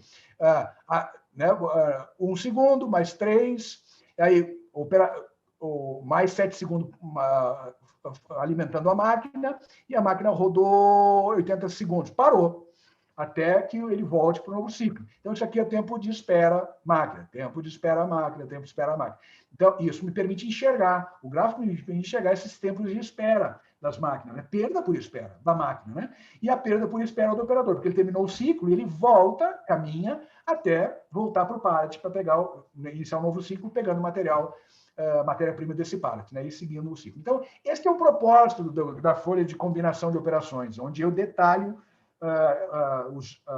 as atividades que eu vou os elementos de operação que eu vou alocando a cada um dos operadores. Portanto, uma folha para cada operador.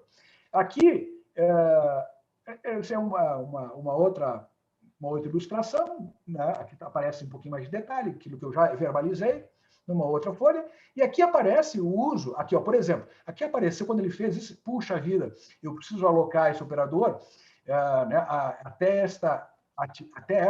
este elemento. Se eu assim o fizer, eu vou atrasar a linha, não vou produzir a 158 a 175 peças, porque eu preciso produzir cada ciclo cumprir em 158 segundos, é o takt time, e eu estou cumprindo em 174. Eu estou ultrapassando em 16 segundos. Eu preciso fazer Kaizen, Kaizen, Kaizen. Então, eu preciso olhar para aquela barra, né, do Yamazumi Kyo, do GBO, do gráfico de balanceamento. Eu preciso olhar em detalhe. É aí que eu faço isso. E aí, eu consigo fazer isso. Aqui é uma ilustração de um exercício que a gente faz lá no Japão, na Hirayama. Isso é no dojo da Hirayama. Então, fizemos, né, o gráfico de balanceamento e aí identificamos que, puxa, passou. O que nós precisamos fazer agora? Kaizen. E aí a gente começa a analisar cada uma dessas etapas. Etapa de execução manual, etapa... Eu não estou preocupado com o tempo máquinas, vejam bem, sabe? Eu estou preocupado aqui em reduzir o tempo consumido pelo operador em atividade manual e deslocamentos. Então, é isso que eu vou centrar foco. E aí, por exemplo, aqui tem muito... Puxa vida, tem distâncias percorridas altas aqui, muita perda por movimentação. Poxa, aqui eu tenho uma perda de tempo na execução, porque ele tem que se torcer todo aqui. Aqui eu tenho que buscar peças que estão distantes, né, e assim vai, né? Só uma ilustração genérica. Mas esse é o propósito da folha de combinação de operação, permitir enxergar oportunidades. Isso é chave para Kaizen, o Kaizen no arranjo, no balanceamento. É muito importante. Por vezes a gente crê que não é apenas para retratar, mas o papel é esse, é de servir de elemento, instrumento para enxergar as oportunidades para promover os Kaizens, né? E reduzir essa linha. Bom, outro elemento importante, terceiro elemento importante do trabalho padronizado é a folha do método de trabalho padronizado. É aqui que, uma vez feita a alocação, definido, né, a folha de combinação de operações, para cada uma dessas atividades eu vou descrever, dando instruções detalhadas. Na verdade, é aqui que a gente tipicamente interpreta como o trabalho padronizado, mas isso aqui é um elemento do trabalho padronizado, né? Alguns chamam de instrução de trabalho, outros chamam de folha de método de trabalho padronizado, e aí o passo a passo eu instruo, ilustro, né, com fotos, eventualmente. Já mais modernamente o pessoal está ilustrando isso com vídeo, né, apoio de vídeos, enfim, e mais ainda agora com realidade virtual aumentada, né, por exemplo. E aí detalhes, né, de como fazer, os tempos para cada elemento, cuidados com relação à segurança, dicas de produtividade, presença do estoque processo, enfim, e aí vai. Esse é um dos elementos, né? E essa folha do método de trabalho padronizado, por que a gente deixa no posto de trabalho? Nós temos, na verdade, a gente acha, isso é para o operador. Também mas não é só para o operador, porque ninguém vai esperar, gente, que o operador execute um trabalho cíclico consultando. Não é para isso. Não é para consulta, para seguir essa rotina ou roteiro. Não é para isso. Serve para orientar o operador, claro, mas em situações de dúvida, em situações de incerteza.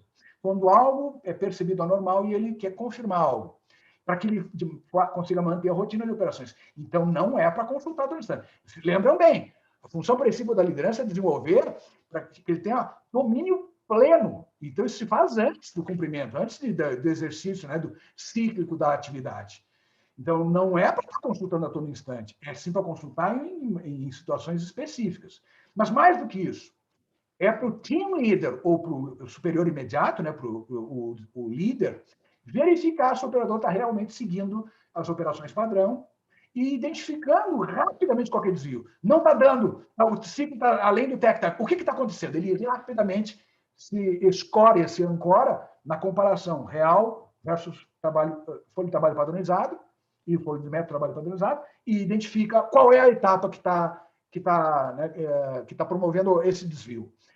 E terceiro, a gerência, o nível superior, avaliar a habilidade do team leader em implementar melhorias contínuas. Uma folha de método de trabalho padronizado que permanece ali ad infinito, sem se renovar, sem se atualizar, né, sem Kaizen, é um sinal de que está faltando algo, né, da atuação da liderança e do time. Ok? Então esses três são a esses três que essa folha de método de trabalho padronizado deve servir. Algumas outras denominações, né, para folha de método de trabalho padronizado, instrução de trabalho, folha de rotina de operações, enfim. E aí o quarto elemento, gráfico de operações padronizadas. Né? Também tem nomes distintos, né? Mas nós chamamos de gráfico de operações padronizadas. Tipicamente também a gente vê né, no Glasswall, no Totem, de gestão à vista, mira cada célula da linha, né? Esse instrumento. Né? O que tipicamente tem ali? Ele retrata uma ilustração simplificada do layout, está aqui, né? Com a posição de cada um dos recursos, máquinas, estações, o tag time, o tempo de ciclo, a sequência de atividades, aqui está ilustrado com os números, né, que retratam aí a sequência, o estoque em processo, onde é que tem estoque em processo, aqui, por exemplo, tem uma peça, aqui tem outra, aqui tem outra, aqui tem outra, aqui tem outra, a posição e a quantidade, né, os pontos de verificação de qualidade. Está aqui, ó, checkpoint de qualidade, aparece aqui, aparece um checkpoint de qualidade. Pontos de atenção à segurança, aparecem em todas as estações, nesse caso aqui, e o número de operadores respectivo à alocação. Nesse caso aqui, só tem um operador. Se tivesse dois, isso tem que aparecer claramente identificado, que esse aqui é um circuito alocado a um operador, e esse outro ciclo alocado ao segundo operador. Então, este é o propósito, né, para eu conseguir enxergar como é que ficou, qual foi o resultado do gráfico de combinação de operações. Aqui está um zoom um pouquinho mais amplificado para poder dar uma noção. E, muito frequentemente, o pessoal gosta de fazer uma fusão, né, da instrução da folha de trabalho padronizado com a folha de combinação de operações. Então, tipicamente também aparece, não há problema em você capturar, né, elementos de cada uma delas e apresentar para cada operador, né, a sua folha de combinação de operações e o croquis do posto com o passo a passo. Bom, para fechar, porque eu avancei até, são 9 horas agora em ponto, o que é kata? Né? Kata na definição clássica, é aquilo que nós já vimos, modelo, molde, forma padrão, mas é a forma de executar alguma coisa. É aquilo que eu comentei, né? De forma mais ampla, é a melhor maneira conhecida de executar repetitivamente uma determinada atividade com o objetivo de produzir um determinado resultado, hoje, amanhã e sempre. Então, fazer as coisas de maneira certa, nesse contexto, é mais importante, mais valorizado do que fazer as coisas certas. Né? O processo prepondera sobre o resultado. E a questão importante, a importância da combinação do kata da melhoria e kata de coaching. Mas aqui, de novo, eu faço a observação. Kata de coaching é para todos os katas. Aqui, nessa obra de Rother, ele trouxe o resultado da observação dele do coach ensinando como é que se promove mudança, promove melhoria. E se faz uso muito forte desse instrumento que aqui aparece. Eu acho que eu avancei com rapidez em alguns slides, mas aqui aparece o A3. Eu mostrei rapidamente sim, o A3 para vocês, né? Este é um instrumento que permite, dar forma, né, a esta evolução, ou seja, o A3 de melhoria, o A3 de proposta de melhoria, no qual você vai propor né, a implementação dessa melhoria, do Kaizen, e o coach se serve desse instrumento para ensinar. Esta é uma forma. O coach não está preocupado em ensinar a aplicar a solução, não é isso. Mas se aqui está posto, né, se aqui está expresso a forma como o aprendiz está enxergando as coisas, a situação, o norte verdadeiro, a situação, o estado futuro, ele consegue enxergar, o coach consegue enxergar aqui a forma de pensar do aprendiz. E aí atuar sobre essa instância, a forma como ele está pensando e aplicando o PDCA. O resultado daí é a solução. Mas isso é um resultado que não é o alvo do coach. O coach não está aplicando o kata de coaching no sentido de vou ajudar a solucionar. Não é isso. É ajudar a internalizar catar de melhoria. É bem diferente. E aí se serve do A3, a mentalidade A3, né? E aí, lembrando a vocês, né, a função principal das lideranças, né, desenvolver pessoas, né, o Hitozukuri, que é o líder tem que aplicar esses 4 elementos. Método de ensino, né, o Job Instruction, instrução de trabalho do TWI, o Dojo, offline, o On-the-Job Training, quando já dominou fora, e o papel dele como líder coach, né? Ou seja, tendo pleno, total domínio do que vai ser ensinado e pleno e total domínio de um método de ensinar. Isso é bem importante. E por último, vou tirar daqui, e por último, a vinculação disso, né? Porque tudo isso resulta em produzir e sustentar o que nós chamamos de o trabalho padronizado. E são esses 4 clássicos elementos: a folha de capacidade de produção, a folha de combinação de operações, a folha do método de trabalho e o gráfico de operações padronizado. Aqui, quando se fala de trabalho padronizado, aqui aplicar todos os 4? Não necessariamente, não. E eu vou citar um exemplo clássico em que nós aprendemos a duras penas, né, que não precisava. Por exemplo, na São Paulo Alpargatas, nós tínhamos no início dos esforços de implementação um estágio em que era basicamente um homem um posto uma tarefa. Quando nós convertemos as linhas em células de manufatura, nós enfrentamos essa grande restrição. Era um homem um posto uma tarefa. O índice de multifuncionalidade era muito baixo. Praticamente era isso. Quase que todos os operadores sabiam fazer apenas uma operação. Então, se fez um esforço muito grande antes de começar a trabalhar com manufatura celular, a alocação da mão de obra multifuncional, teve que ganhar em multifuncionalidade, treinar em mais de uma operação. Então, isso retardou muito, né, o nosso esforço, né, a nossa jornada de implementar muitos dos mecanismos do Lean System, dentre eles a manufatura celular, aumentando a produtividade da mão de obra, reduzindo, enfim, uma série de outros reflexos aí. E lá, nós não aplicamos o gráfico de combinação de operações. Fazia sentido, gente? Nós partimos de uma condição em que tinha padrão, tinha definição do tempo, padrão, tempo de ciclo, tinha, sim, o respeito ao tech time, monitoramento hora a hora, a garantir atendimento, né? Cumprimento do programa de produção e a garantir atendimento, tudo isso. Mas nós tínhamos uma precariedade que era o baixo nível de multifuncionalidade. Para que numa condição como essa, eu vou usar um gráfico de combinação de operações para um operador que não é multifuncional? Me entenderam? Não faz sentido. Então, a gente tem que entender, né, qual o propósito de cada um desses elementos de padronização. E aí, sim, aplicá-los convenientemente. Bom, eu acho que com isso eu encerro 9.5, 9.6, pelo meu, 9.6 agora. Eu encerro aqui. Paulo, eu vou parar o compartilhamento.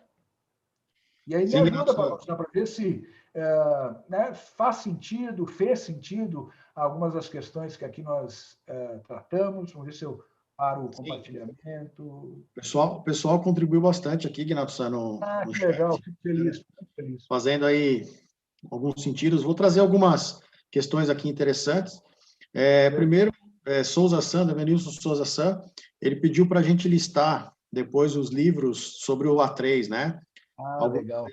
Não entendendo o pensamento A3, tudo, mas, Souza San, a gente vai colocar no nosso material para download, né, no site, a gente coloca uma lista ali, a gente lista os livros que o Ignato citou e mais alguns, né, entre outros aí, sobre o tema 3. Acho que ajuda bastante. Tem muita coisa, né, gente? Tem muita coisa, mas claro que eu muito do que eu tenho aprendido, tenho visto lá no Japão, é claro, né? Mas eu também estudo muita coisa bacana. Esse é um que eu gostaria de sugerir a vocês, da Productivity Press, né, americana, mas eles vão lá beber lá da fonte, né? Esse trabalho padronizado para o chão de fábrica, é muito bom. Fala de exatamente todos os elementos do trabalho padronizado. Esse outro, da produtividade através da análise de processo, é muito bom também, do Ishiwata Sensei, é muito bom. E aí, claro, me sirvo também o Gemba Handbook, da nosso colega da Hirayama, do Japão, né? O pessoal entregou a versão em japonês e a versão em inglês. Também uso muito, né? Muito bom. Esse está tudo à disposição de vocês. Legal. A gente coloca isso, Ignato, só uma lista de consulta, né, de principais livros. Souza San também faz uma pergunta, Ignato, relacionado, né, à cultura, enfim. Na visão da Lean Way, Qual é o melhor caminho para aculturar no Brasil a filosofia do eterno aprender, né? Dada pelo conceito de constância de propósito? E ele emenda também, né? Infelizmente, não temos a cultura de humildade para ouvir e aprender as lições de quem tem o melhor a nos ensinar, né? Puxa vida, deixa eu começar pela parte final, me permite. Quem foi que colocou essa questão? Interessantíssima questão. Devanilcio Souza San. Souza San, muito obrigado pela tua gentileza em contribuir na nossa discussão. Depois eu vou pedir para o Paulo San me ajudar a capturar a primeira parte da tua questão, da tua contribuição. Mas você falou me permita falar, começar pelo final da tua questão. Você falou tem um entrave grande que é nós temos uma cultura, vamos dizer assim, a cultura é caracterizada pela falta de humildade, né, de ouvir, de reconhecer, enfim. Você tem toda a razão. Este traço, eu não chamaria de cultura, e aí me permita, é uma interpretação, eu não chamaria isso de cultura, mas eu chamaria, sim, de um traço pessoal que contamina. Eu costumo dizer que o líder, né, o que a gente quer no líder Lean, existe um perfil, que nós conseguimos identificar um perfil, traçar um perfil do líder Lean. E alguns desses requisitos, esses traços do líder Lean, nós somos capazes de desenvolver dentro de casa, dentro da organização. A gente desenvolve a partir de um plano de desenvolvimento e capacitação. Se faz isso. Mas alguns traços, não. Alguns traços você contrata. E aí, por exemplo, humildade, você tem toda a razão. É um entrave brutal quando ela se apresenta no indivíduo. Por quê? Primeiro, ela vai limitar a atuação dele como líder. Cumprir esse papel. Limitar profunda e pesadamente. Vai contaminar a organização como um todo. Porque quem estiver lidando com, sobretudo, subordinado, vai sofrer muito o efeito da falta de humildade. E esse traço não se desenvolve. Você não desenvolve, nem a Toyota faz isso, não desenvolve, não transforma num humilde quem é um boçal. Um prepotente, arrogante, ele nasceu desde a mais tenra idade, nas instâncias familiares e outras instâncias que enfrentou, situações que enfrentou, experiências de vida, que resultou nele, nessa pessoa arrogante, prepotente, boçal. Você não desenvolve humildade nesse ser. Então, mas o que há que ser feito é, no momento de você buscar captar, né, os colaboradores, talentos, enfim, para dentro de casa, ter claramente que esse é um traço fundamental e avaliar na entrada esse traço nos elementos que você está convidando a se integrar ao seu time. Isso é muito importante. E a gente, muito frequentemente, negligencia isso. Uma vez isso dentro de casa, esse ser, né, dentro de casa, ele vai ter um efeito deletério brutal. E você tem toda a razão. Esse tem um efeito muito, muito deletério em tudo isso que a gente está falando aqui, né, de desenvolver gente, de cumprir com função de líder, desenvolvedor das pessoas, ritos ukuri.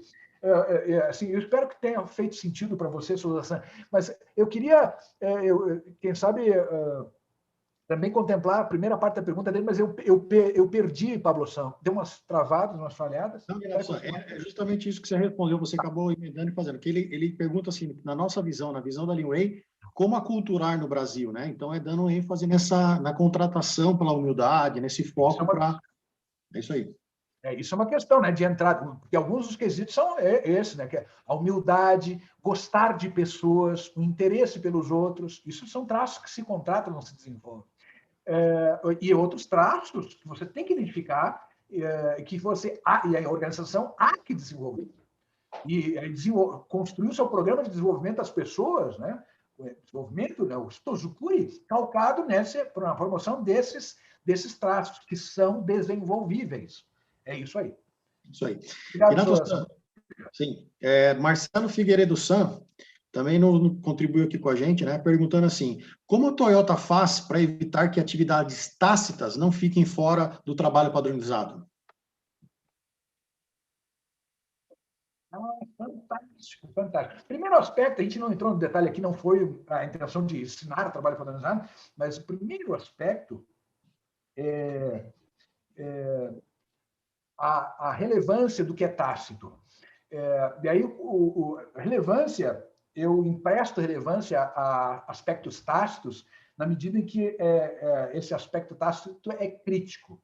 É crítico, por exemplo, para a segurança, né, das pessoas, do ambiente, é crítico para a qualidade do que está sendo produzido para o nosso cliente, é crítico para atender os objetivos, né, de cumprir com o tech time, de cumprir com o programa de produção, crítico. Então, esse é o aspecto, e tem uma prática para isso, a gente não detalhou aqui, claro, mas existe um aspecto, antes de você definir o que você vai padronizar, assim, explicitamente, nesses elementos que eu mostrei aqui no método, detalhamento do método de trabalho, enfim, que é onde você explicita o que uma vez foi tácito, você vai fazer isso, não é para tudo, de maneira alguma. Vai fazer porque é crítico. Aquilo que é crítico, você traz do tácito e explicita, detalha. Mas o que não é crítico, você, obviamente, não vai desconsiderar, mas não é prioritário para efeito de padronização e de monitoramento rigoroso. Tomara que tenha feito sentido, Figueiredo. Está aqui o Figueiredo, está vendo à minha frente aqui no mosaico. Figueiredo, é claro, né, isso tudo está detalhado, entre outras coisas, nessas referências que eu tenho aqui. E no nosso, também está lá, eu tenho quase certeza que está no nosso material, um workshop de padronização, trabalho padronizado, nós temos um workshop para isso, e está lá aí detalhado, né, no workshop de trabalho padronizado, como é que a gente trabalha isso, como é que determina se algo tácito é crítico e precisa padronizar, enfim, está lá. Obrigado, Figueiredo. Muito obrigado. Como sempre, né? Sempre trazendo questões relevantes aí para a nossa discussão. Muito obrigado. Maravilha. E ele emenda também, Ignato San, Figueiredo San, de qual procedimento, né, para que o trabalho padronizado seja atualizado quando o operador enxerga uma oportunidade de melhoria, né? E aí ele emenda assim, ele não pode mudar o seu método até que seja atualizado, correto, né? Assim, ele não pode mudar até que seja atualizado? Fantástico, fantástico, Figueiredo San. Figueiredo San, primeiro, a primeira questão-chave é assim, aquilo que eu comentei, o Shuhari, né? Ele tem que ter pleno domínio, né, da execução, né, do novo padrão, a nova forma de fazer as coisas. Pleno domínio, pleno exercício. Mas é claro que nessa condição, vamos ser bem objetivos. E aí depende muito dessa circunstância, mas vamos olhar para uma circunstância super pesada, que é o cara está na linha de montagem final, o track time é de 60 segundos e o ciclo dele é de 53 segundos. Pô, ele tem, ao final de cada ciclo, ele tem uma folga, que às vezes nem é folga, é momento de retomada para o próximo ciclo, de 7 segundos. Não queiramos nós que em 7 segundos ele vai somar os 7 segundos ao final de cada ciclo para pensar em melhoria. Não é assim. Agora, é claro que enfrentando as dificuldades rotineiras que vão se apresentar, né, nesse exercício, né, do ciclo de 57 segundos, ele observando ocorrências de anormalidades, ele vai ter a oportunidade de, offline, comentar com o team leader. Chefe, líder, aqui eu estou vendo que isso aqui está gerando dificuldade. Você viu que a gente está sempre, eventualmente, tropeçando aqui, atrasando aqui. Eu pensei que talvez pudéssemos fazer tal e tal coisa. Opa, legal, deixa comigo, deixa eu chamar o engenheiro de processo, deixa eu conversar lá com o mecânico, o que vocês acham? Legal, vou fazer. E aí, eventualmente, ele é convidado a...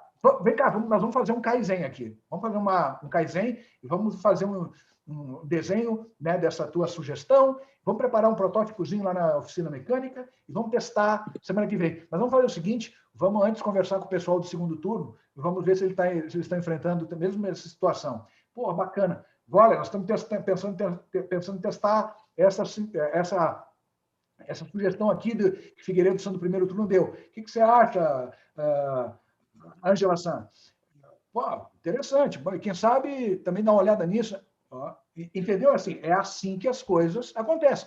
Mas, de fato, enquanto o padrão, enquanto essa nova forma, essa mudança, esse Kaizen, não foi provado eficaz, melhor, sustentável em vários aspectos, né, do que a condição original, nenhuma mudança é realizada. Nenhuma mudança é realizada. Então, existe sim um rigor. É claro que se pode pensar assim, pô, mas aí, cara, isso aí, esse Kaizen, meu Deus do céu, tem que ser VaptVupt. Se nós não tivermos rigor na condução desse processo, nós enfrentamos o risco de instabilidade, de abrir mão dos padrões e de instabilizar o sistema, é claro. Então, tem que haver, sim, um rigor. E aí o trade-off é esse. Esse é um processo que não é assim tão VaptVupt, na falta de uma expressão mais melhor aplicável. Então, é isso. Existe, sim, um ritual. E é isso, né? Kaizen. Kaizen. É isso. É melhoria incremental, mas contínua. É claro que existem circunstâncias em que eu preciso de um golpe muito mais arrojado. Aí, são circunstâncias em que o kaikaku, né, o breakthrough, o rompimento, pode ter sua vez. Mas aí é um approach completamente diferente também. Eu acho que é isso, Figueiredo. Isso aqui dá para comentar, né? Boa, Guinato-san. Guinato-san, creio que é isso. A contribuição no chat que o pessoal trouxe, né? Figueiredo-san e tudo mais. Acho que encerramos, né? Temos aí o adiantar da hora em quase 9h30, né? Agora, então, estamos aí. Agradecer com a presença de todos e a atenção, né, de todos, o merecimento aí de todos que estão nos ouvindo. Não sei se o Guinato queria fazer alguma consideração final, Guinato-san. E aí, não, apenas finalizar agradecendo aos amigos, né, que nos permitem, como eu sempre digo, assim, o maior beneficiado disso tudo sou sempre eu, com toda a franqueza, porque eu fico, obviamente, né, imbuído da responsabilidade de trazer tema relevante, mas que promover uma discussão prolífica, né? E aí eu me reciclo, eu visito os temas, eu preparo, eu refaço, eu faço o Kaizen em cima de algo que supostamente já dominava, mas aí eu percebo que, opa, tem muita coisa aqui que dá para ajustar, melhorar, enfim. Então, é sempre isso, assim, eu agradeço profundamente, né, a oportunidade de estar com vocês e me exercitando também. Muito obrigado. Tomara que continue merecendo a atenção de vocês e esse prestígio. Muitíssimo obrigado, gente, e nos mantemos em contato. Obrigado. Uma boa noite a todos vocês, merecido e reparador descanso aí nessa noite. Muito obrigado. Maravilha. Pessoal, mais uma vez, boa noite a todos.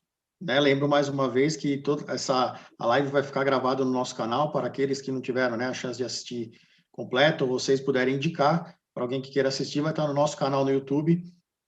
Creio que até amanhã já estará lá disponível, e o material que o Guinato se orientou vai estar no nosso site também para download, entre outros materiais que a gente tem lá para downloads, formulários, tá? Acho que é interessante também. Uma boa noite a todos. Até a próxima live, que será daqui 15 dias, certo, Guinato-san? É isso interessante mesmo. A gente comentar, a cada 15 dias a gente está fazendo nossas lives. Boa noite, Guinato. Burdick-san, muito boa noite, muito obrigado por estar aqui conosco. Muito obrigado. Posso fazer uma colocação aí para ti? Não pode, deve. Não, eu só colocaria assim, ver se eu estou certo no meu pensamento aqui. Eu chamaria esse kata de desenho de processo. Desenho de processo... Hã? Desculpe, qual kata? Eu chamaria esse evento, ver se eu estou correto, que eu tenho praticado também, chamar de kata de desenho de processo. Boa, sim. Que dentro da Toyota existe 4 níveis, C1, C2, C3 e C4. Perfeitamente. Certo? Que é C1, sistema, caminho, conexão e atividade. Isso que tu falou, as atividades completamente as atividades altamente especificadas. C2, resolver problemas. A3, A3 de proposta, A3 de situação, A3 de solução de problema. C3, dividir o conhecimento, né? Yokoten. E o C4, o líder... E o C4 é o líder ser um instrutor. Estou correto? Corretíssimo. Muito bem aplicado. Muito bem rebatido. Então, esse seria o kata de desenho de processo. Te lembra lá do estaleiro? Maquete. Claro. É isso aí. Dojo, todo lá. Te lembra? Lembro bem, claro. Então tá bom. Estamos aqui em Gramado, passando já com casaco, com frio. Então tá, vamos jantar. Parabéns aí, Ignato. Obrigado. Eu que agradeço merecer a tua participação e as suas contribuições. É sempre uma honra, sempre muito bem-vindo você. Muito obrigado. Mas fez sentido ou não? Claro, sem dúvida alguma. Aliás, agora mais do que nunca, eu vou te instigar a estar aqui conosco, trazer, né, essas tuas experiências e contribuições para nós aqui, uma das próximas lives. Tá ok, então, Renato. Tá vamos tirar ele da toca lá, Renato. Não, eu tô trabalhando remoto.